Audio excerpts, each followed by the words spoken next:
Esta seguramente va a ser una edición muy divertida de Antioquia TI. Así que sean todos bienvenidos a un capítulo de este episodio que es una historia que inspira al futuro. Y antes de contarles quién es mi invitada en el día de hoy, les recuerdo las marcas e instituciones que apoyan este programa, como la Cámara de Comercio de Medellín para Antioquia, con su clúster de negocios digitales, Global MBM, Negocios en tu Mundo, Pragma y la Universidad EAFIT.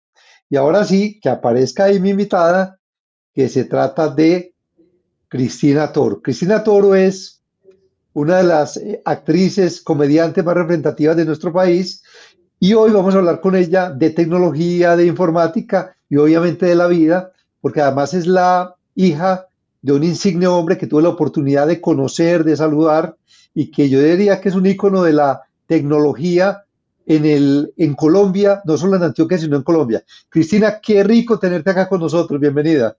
Gracias, Juan Carlos. De verdad que para mí es una oportunidad maravillosa estar en este programa y contar un poco acerca de ese personaje tan maravilloso que fue mi padre.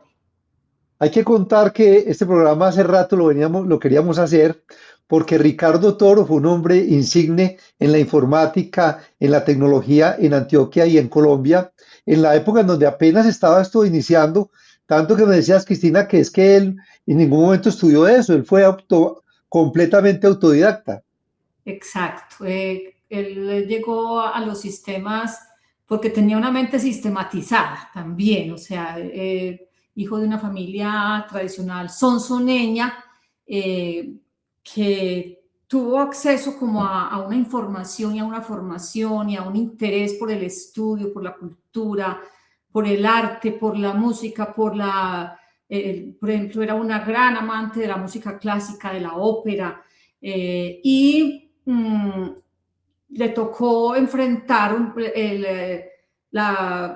el aportarle a la familia estando muy joven, porque hubo pues reveses económicos por parte de su padre. Su padre había sido dueño pues perteneciente a una familia de terratenientes cafeteros, dueño de una trilladora que en un momento dado quebró y en fin. Entonces a Ricardo Toro le tocó ponerse a trabajar después de haber terminado el bachillerato, el último año de bachillerato que lo hizo en la Bolivariana, en el Colegio de la Bolivariana, y ahí empezó en el ferrocarril de Antioquia y a detectar cómo las cosas se hacían mal y a querer mejorarlas, ¿cierto? Entonces ahí empezó como a hacer toda esa observación de los procesos, de las maneras de mejorar el acceso a la información, y ya después hace todo el otro recorrido en la empresa Coltejer. A finales de los años 50, ya conoció a mi mamá, por ejemplo. Mi mamá entró como a trabajar en el área de perforación del Ah, tema de computadores, que pues del gran computador que había en Coltejer en aquella época, ocupaba una manzana, y ella era muy buena digitadora y bueno, se enamoraron y ahí ella abandonó para siempre pues el oficio como empleada, pero mi papá continuó con el trabajo ahí en Fabricato, y luego para principios de los años 60 mmm, entró a trabajar a la IBM como vendedor de máquinas de escribir, y ahí hizo todo el recorrido por la empresa hasta llegar a ser el gerente de la IBM. Más o menos en el 67 le ofrecen ser ya el gerente a nivel nacional, en el ámbito nacional de la IBM, y él desiste porque mm, eso implicaría sacar a las hijas del colegio, desestabilizar la familia, y más bien decide montar una empresa de asesorías en sistemas que fue innovadora, que fue un aporte maravilloso también como a la informática. Él llevaba las contabilidades de los grandes bancos, del Banco Comercial Antioqueño, que en esa época existía, de la alcaldía de Medellín, inclusive. Yo recuerdo grandes trasnochadas, porque algo pasaba, siempre algo pasaba. Él siempre trabajó con un amor y con una dedicación impresionante. Ya luego se independizó pues, de la sociedad que tenía y bueno, hizo un paso por otras empresas privadas hasta terminar en Fabricato, que fue como tal vez uno de sus últimos trabajos de más dedicación, y participó del proceso de recuperación de la empresa después del concordato que se realizó para sacarla de la quiebra. Entonces, él es una persona llena de sabiduría y llena de enseñanzas, pero que se hizo a sí mismo realmente. Cristina, a ver, es que pasamos muy rápido por muchos capítulos y yo decía cómo él tuvo todas esas oportunidades, además en empresas tan grandes, por ejemplo, porque estamos hablando de IBM, que es una de las compañías más grandes, inclusive hoy, de la tecnología en el mundo, y llegar él y llegar a un cargo directivo, ¿cuáles eran como esas habilidades y esa red de relaciones que tenía para lograr eso? Bueno, mi papá tenía como una mente muy especial, era un ser humano maravilloso, genial, genial. Desde chiquito, creo que una de las primeras empresas que montó para su diversión fue él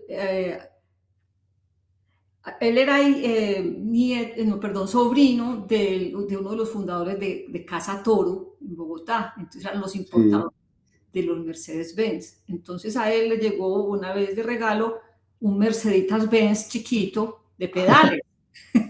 Y entonces él salía de su casa en Sonsón, que eso es una loma así, y se iba rodando hasta el cementerio, feliz de la vida, pues no, cuando eso no venían carros atravesados ni nada, pero le daba mucha pereza subir el carrito, entonces consiguió hacer unos canjes con los chicos que también querían montar en carro, ellos lo subían y a cambio de eso podían usar el carrito, el Mercedes-Benz.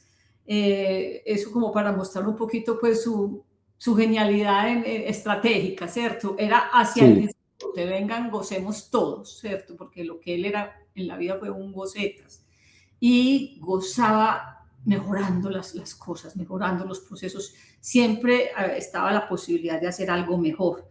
Eh, Cuando llegó a IBM, conoció toda esa gran empresa eh, y se pilló todo lo que había ahí, que esto qué es, ¿cierto? No se quedó como vendedor de máquinas de escribir, sino que empezó a conocer los computadores, a aprender a manejarlos, a aprender para qué servían y se convirtió en quien asesoró toda la creación de las sucursales de la IBM en Venezuela, muy especialmente en Ecuador, en Perú, en Argentina, o sea que yo tenía un papá un tanto ausente porque además eran viajes muy largos, eran viajes a instalar toda esa tecnología y a que la gente la aprendiera a manejar. Entonces era un papá que llegaba con la chocolatina así de grande, con la colombina de Brasil, la recuerdo, de este tamaño. Eh, Cada regalo, cada país era un regalo y sobre todo el regalo de volverlo a ver a él, pues porque qué ser humano tan maravilloso. Mm, Cristina, hablemos de los computadores de esa época que ahora alcanzaste a mencionar que eran inmensos, grandísimos, que tu madre trabajaba en el tema de las tarjetas perforadoras, que era el sistema de interacción en esa época. Cuéntanos qué más te contaba y en qué momento ya tú tuviste contacto con los computadores y cómo eran. bueno, yo recuerdo porque además hay un fragmento que también se me pasó mencionar y él tuvo también un, una incursión como empleado en Fabricato en esa época antes de la IBM. Y ahí sí me acuerdo yo de haber hecho una visita a Fabricato estando muy niña, porque mm, había una cosa que me llamaba la atención y era que circulaba el agua de colores que salía de la tintorería. Entonces él nos llevaba a mi hermana y a mí a que viéramos ese juego de colores que había en Fabricato y ya al llegar al computador eso era una enormidad. O sea, el de Coltejer era una manzana completa, ocupaba el aparato este. Y el de Fabricato era una cosa enorme, enorme, que bueno. Pero es un recuerdo muy, muy vago, no tengo ubicado el tiempo, sé que estaba muy niña yo, porque además el gusto era ver el agua de colores. Pero este tema de la perforación de tarjetas perduró en el tiempo. O sea, yo, antes de graduarme del colegio, un día por curiosidad, ya él tenía otra empresa en ese momento, en la que perforaba tarjetas, tenía gente que digitaba y entonces yo, papi, yo soy muy buena dactilógrafa, herencia de mi mamá, y entonces, herencia no práctica. Y empecé a asistir, y yo iba a trabajar como perforadora, año 1976, o sea, todavía había, yo no sé hasta qué edad duraron las tarjetas, pues, pero fue la manera, pues, de comunicarse con estos aparatos. En la universidad todavía hablábamos de tarjetas perforadas. Pero bueno, de ahí, de la IBM tengo recuerdos muy lindos porque además era una empresa que tenía como la conciencia de lo importante que eran estas mentes creadoras. Entonces había muchos privilegios, tuvimos muchas oportunidades, digamos, alrededor de eso, pues producto de esa posición que tenía mi papá en la empresa. Cristina, estamos hablando de un Ricardo Toro que cuando era cajero en el banco en Sonsón ni siquiera necesitaba calculadora, No, pero después, se apalancó en la tecnología para innovar, para crear una cantidad de cosas. Mi papá él empezó a trabajar en Sonsón como cajero y que además era una buena vida. Él decía que la plata era para comprar cositas. Y cuando empezó, tal vez uno de los primeros sueldos que tuvo en Sonsón, invertía en darse el lujo de quedarse leyendo en la cama, y como para apagar el bombillo había que levantarse en ese frío, entonces él quebraba todas las noches un bombillo, le tiraba un zapato y chao, y al otro día cambiaba de bombillo. Bueno, y como cajero tenía esa habilidad impresionante de coger una lista de precios, 7, 14, y por allá, si uno se lo ponía a alguien a hacer eso mismo en la sumadora, no, se demoraba media hora el que estaba haciendo eso. Mi papá, Claro. ni un número equivocado, una capacidad de cálculo mental asombrosa.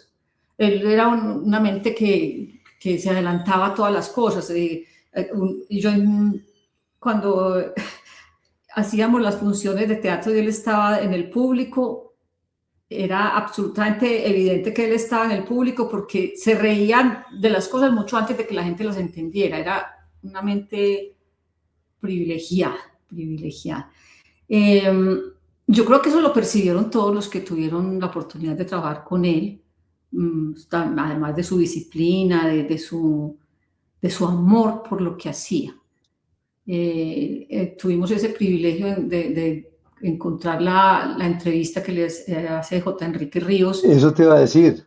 Y además, pues, poderlo volver a oír en su lucidez, en su claridad, en la comprensión de cuál era el papel de los sistemas en la recuperación de una empresa como Fabricato después de esa quiebra que fue tan...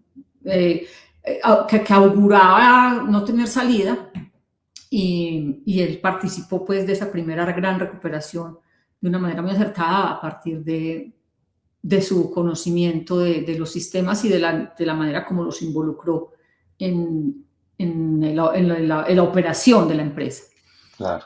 Cristina, yo creo que ya que nos trajiste ese regalo, vamos a escucharlo, porque es muy bonito escucharlo de viva voz, que veamos cómo fue esa entrevista que le hizo el periodista J. Enrique Ríos en ese programa tan famoso durante muchos años, el Noticiero Económico Antioqueño. Escuchemos. En el futuro, cualquier ejecutivo que no esté con la informática muy presente y que no la tenga en cuenta todos los días, va a ser una persona que está fuera del mundo de los negocios. Nosotros pensamos que todos los días tenemos que utilizar más el computador, con el objeto de que podamos aprovechar mucho mejor los recursos. Nosotros creemos que la próxima era, es decir, en los próximos 10 años, la informática será de una utilidad impresionante, y aquellas empresas y más aquellos países que no estén al día en este aspecto estarán fuera.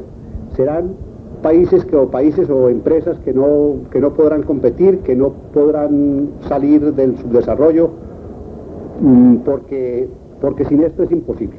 No, es una maravilla poder oír a mi papá, oírlo hablando de su amor por lo que hacía. Además, una de las cosas que me llama la atención de esta entrevista es cómo tiene una claridad acerca de el manejo de los recursos cuando son escasos, y el aprovechamiento de la herramienta, de los sistemas, para permitir que se avance en los procesos administrativos, ¿cierto?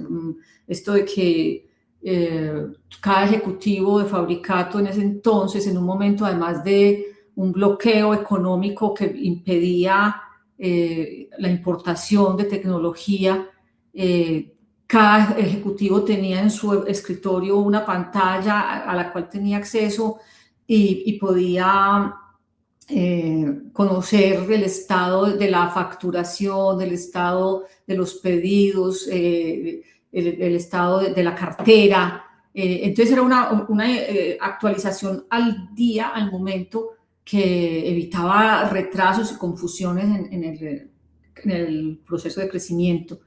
Pero sobre todo, una de las cosas que más me gusta de esa evocación de él es su amor por lo que hacía. Esto de que en el escritorio tenga un letrero que dice: nadie puede hacer bien algo que no le gusta, y su declaración de que él es un enamorado del trabajo que hace, que es un enamorado de los sistemas, que es un enamorado de los computadores, que es un enamorado de la empresa para la que está trabajando en ese momento.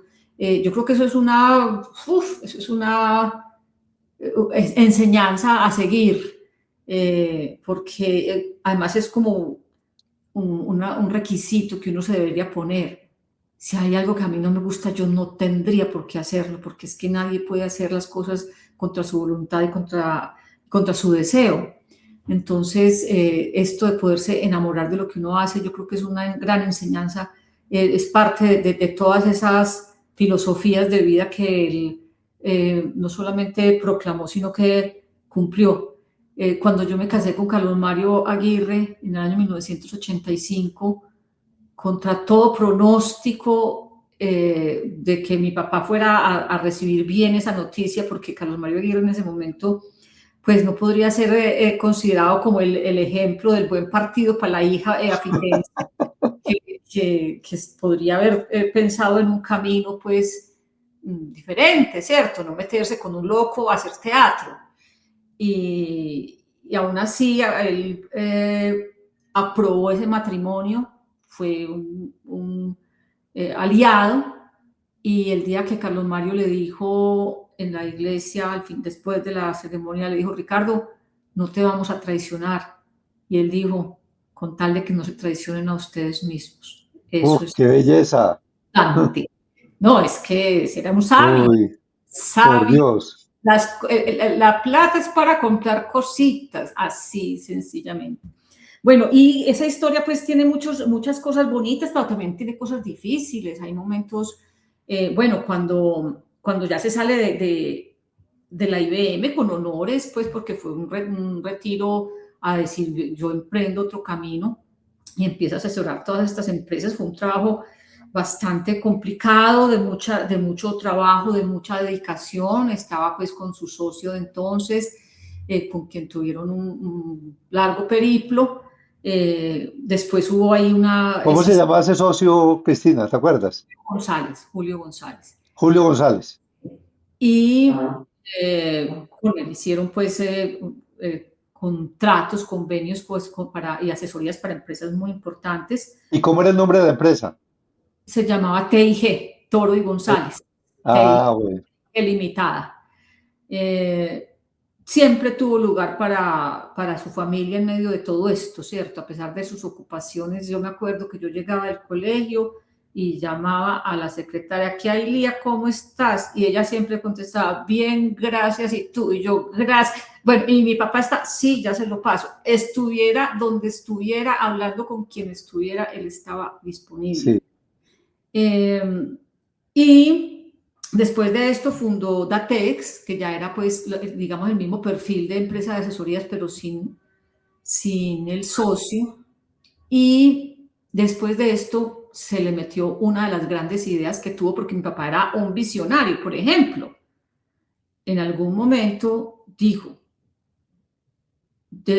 porque en la finca que compró una finca en el Tablazo, pues, que era una casita campesina, ahora pues ya es un lugar maravilloso que conservamos en la familia, y hay un nacimiento de agua ahí. Y entonces él decidió que el negocio que iba a montar era que se iba a poner a envasar agua. Ricardo Toro, estás loco. Pues, ¿a quién se le ocurre envasar agua? ¿Quién? Estás loco, Ricardo, loco. Se zafó Ricardo Toro. Y pues nadie lo apoyó. Eso no, ahí quedó. Ya sabemos lo que significa envasar agua, ¿cierto? Total. Entonces, después de este asunto, se le ocurrió, ya estos años, yo ya estaba en la universidad, se le ocurrió que podía sistematizar los directorios telefónicos. Ah. Le propuso al Grupo Gran Colombiano hacer la sistematización de los directorios telefónicos. Se ganó la licitación, él era toda la parte de tecnología, pues toda la parte de concepto, del montaje de esa gran empresa, imagínate, y le quitaron eso eso era, ¿quién era que hacía el directorio en esa época? El de siempre, de toda la vida, pues. Los de páginas amarillas, pues. Y así, pero crearon Editorial Mercurio, que era como en asocio con la editorial Cromos, que era la franja editorial pues, de ese Grupo Gran Colombiano. Claro. Y se logró hacer ese proceso, con todas las zancadillas que le pusieron, porque entonces, ¿quién pasaba los archivos? ¿Quién pasaba la información? O sea, aún así logró sacar ese directorio telefónico. Alcanzó a sacar varias ediciones, lamentablemente, y esto pues no debería ser... no debería ocurrir en este país, pero hubo un manejo que nunca comprendimos, en el cual todas las pérdidas se las echaron a Editorial Mercurio y todas las ganancias pasaron para otro lado. El asunto es que mi papá, que estaba como socio, también pues tenía una participación en pérdidas y en ganancias, terminó en la quiebra. Ay, María. Debiendo millones, o sea, una cifra que no nos podemos imaginar. Por Dios. De eso no nos enteramos. Mi papá salía todos los días bañado con su saco y corbata y no sabíamos qué estaba pasando. Y entonces ahí fue cuando decidió volverse a emplear y se empleó en Fabricato. Entonces, de alguna manera, pues pasó ese trago amargo, porque igual esa empresa se creció, no sé si él alcanzó a hacer, o por lo menos participó en el diseño de lo que fue la creación de los directorios telefónicos, la sistematización de los directorios telefónicos de toda Latinoamérica, ¿cierto? Era un gigante y él fue el que se lo inventó, pero ahí quedó a un ladito y quedó apartado de una manera muy, muy complicada. Entonces, pero tampoco, pues, o sea, no hizo... podría haber hecho toda la pesquisa, la investigación, no hizo nada, se quedó tranquilo y siguió para adelante. y participó de ese proceso de recuperación de Fabricato, que pues no podía dejar de mencionarlo el entonces presidente, el doctor Carlos Alberto Robles Echavarría, cuando se le pregunta en ese programa de J. Enrique Ríos por una de las razones por las cuales se logró salir adelante de esa quiebra, y él dice, tienen que hablar con Ricardo Toro. Y cuando a él le preguntan qué tiene que ver con eso, dice, no, yo no puedo hablar de eso porque sería un poco elogiarme, y no es la idea, pero lo que quiero decir es que sin el proceso de sistematización hubiera sido imposible hacer esa Claro. reflexión. Entonces, Bueno, Cristina, yo te recomiendo que escuchemos ese pedacito. Vamos a ver que en la propia voz contando esa historia. Escuchemos. La meta de Fabricato es tener en los próximos años, y vamos un poquito más rápido de lo que habíamos pensado, tener toda la empresa sistematizada. Ya estamos prácticamente sistematizados totalmente, pero nos faltan unas pequeñas cosas, pero sobre todo vamos a empezar por donde debe ser. La próxima semana comienzan en Fabricato una serie de cursos que comienzan a nivel del presidente y de los vicepresidentes hacia abajo, con el objeto de que se reentrenen en la parte de computadores y de informática. Todos ellos vieron en las universidades, pero muy soberamente, algunos principios de sistemas y de informática, pero ya es necesario que los actualicen, que se den cuenta de que ya hay cosas muy nuevas, muy novedosas, y necesitamos que ellos sean unos verdaderos técnicos en cómo emplear el computador. No queremos que sean programadores, pero sí cómo pueden ellos obtener mucho mejor información del computador, mucho mejores ayudas del computador. Cristina, bueno, ahí escuchábamos las palabras de Ricardo Toro, de tu padre, y bueno, muchísimas gracias por acompañarnos y por compartir nuestra historia tan linda para Antioquia TI, Cristina. Bueno, gracias a ti, Juan Carlos, y gracias por permitirme hablar de mi papá y que su memoria la conozca otra gente. Muy bien, este es Antioquia TI. Recuerden que es un programa en donde es una historia que inspira el futuro, con el apoyo de la Cámara de Comercio de Medellín para Antioquia, con su clúster de negocios digitales, Global MBM, Negocios en tu Mundo, Pragma y la Universidad EAFID. Nos vemos en el próximo capítulo.